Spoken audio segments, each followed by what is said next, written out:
অল্প কিছু উপকরণে রেস্টুরেন্ট স্টাইলে তৈরি চাইনিজ ভেজিটেবিল তৈরি করা যায় ঝটপট আর খেতেও অসম্ভব মজা। বেসিক কিছু সবজি যেগুলো নিজের পছন্দ মতো দিয়ে রান্নাটা করা যায়, তবে মশলার কিছু ব্যবহার করে রয়েছে। সেই রেসিপিটাই সহজভাবে তৈরি করেছি। হাই গাইস, আসসালামু আলাইকুম, welcome back to my channel. কেমন আছো তোমরা সবাই? আশা করি ভালো আছো। তো এখানে আমি সবজি নিয়ে নিচ্ছি, যেগুলো নাকি সব সময় পাওয়া যায় সবজি, সেই সবজিগুলোই কিন্তু আমি নিয়ে নিচ্ছি।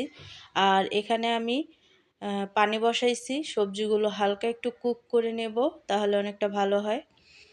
তো ভিডিওটি ফার্স্ট থেকে লাস্ট পর্যন্ত দেখতে থাকো, আশা করি ভালো লাগবে। আর প্লিজ একটি লাইক আর একটি সাবস্ক্রাইব করে পাশে থাকবে। তো এখানে আমি সবজিগুলোকে কুক করার জন্য হালকা একটু লবণ দিয়ে দিছি। আর লবণ দিয়ে তারপরে কিন্তু এই সবজিগুলোকে আমি কুক করে নেব। তো তোমরা চাইলে কিন্তু সবজিগুলো কমিয়ে বাড়িয়ে নিতে পারো, তো সেই ক্ষেত্রেও কিন্তু অনেকটা টেস্ট হয়। তো সবজিগুলো কুক করা কিন্তু হয়ে গেছে।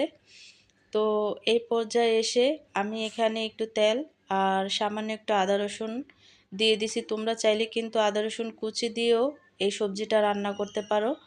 তারপরে কিন্তু এখানে আমি মুরগির মাংসটা আগে থেকেই কিন্তু আমি রেডি করে রাখছিলাম, সেই মাংসটা কিন্তু আমি দিয়ে দিছি।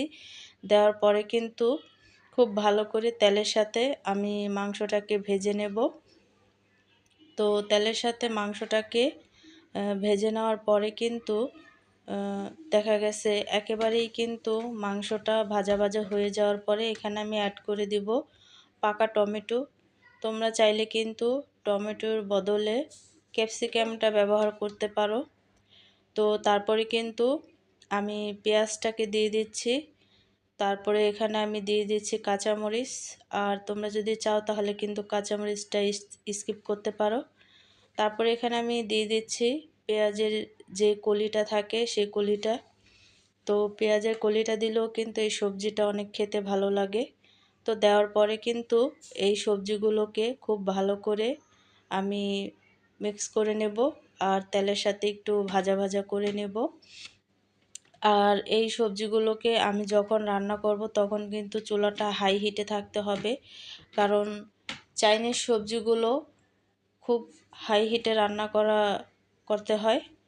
তো তারপরে কিন্তু এখানে আমি সবজিগুলোকে দিয়ে দিব। তো দেওয়ার পরে কিন্তু খুব ভালো করে সবজিগুলোকে নেড়ে চেড়ে নেব আর মিক্স করে নেব। তো দেখো সবজির কালারটা কিন্তু একেবারেই চেঞ্জ হয়ে গেছে। আর খুব ভালো করে কিন্তু সবজিটাকে একটু কষিয়ে নেব। আর হাই হিটেই কিন্তু রান্না করলে সবজিটা একেবারে গলে যায় না। তো দেখো সবজিটা কিন্তু একেবারেই কিন্তু একটু আর কি আলাম আলাম রয়েছে, একেবারেই গলে যায়নি। তো দেখো, তো এইভাবে নাড়াচাড়া করে কিন্তু আমি সবজিটাকে রান্না করে নেব। তো রান্নার এক পর্যায়ে এসে এখানে আমি অ্যাড করে দেব আগে থেকে রেডি করে রাখা কর্নফ্লাওয়ার। তো কর্নফ্লাওয়ারটা দেওয়ার পরে কিন্তু সবজিটা অনেকটা আঠালো হয়ে যায়। তো সেই ক্ষেত্রে কিন্তু একটু পানিটা বেশি দিলেই ভালো হয়। তো যারা নাকি একদমই শুকনো শুকনো রাখতে চাও তারা কিন্তু পানিটা অল্প দিতে পারো। আর ঝাল হওয়ার জন্য কিন্তু এখানে আমি দিয়ে দিচ্ছি সাদা গোলমরিচের গুঁড়ো আর টেস্ট মতো লবণ। তো দেখো সবজিটা কিন্তু একেবারেই ঘন হয়ে গেছে কর্নফ্লাওয়ারটা দেওয়ার পরে। তো খুব ভালো করে কিন্তু নেড়ে চেড়ে সবজিটাকে আরেকটু রান্না করে নেব। তো দেখো সবজিটা কিন্তু একেবারেই ঘন হয়ে গেছে। আর আমার রান্না করাটাও কিন্তু এক পর্যায়ে শেষ হয়ে আসছে।